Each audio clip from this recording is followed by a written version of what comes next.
What is your name? My name is Jenny. What do you do? I am a student. What is your father?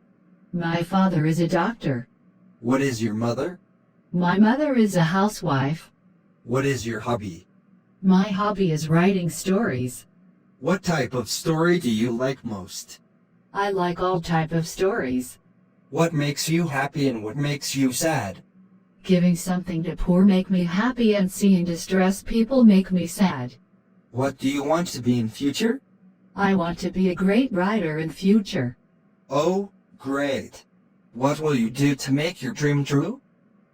I will keep writing more and more stories until my dream comes true. Oh, great. What is your brother doing nowadays? He is working in a private company. Thanks a lot for giving me your valuable time. It's my pleasure.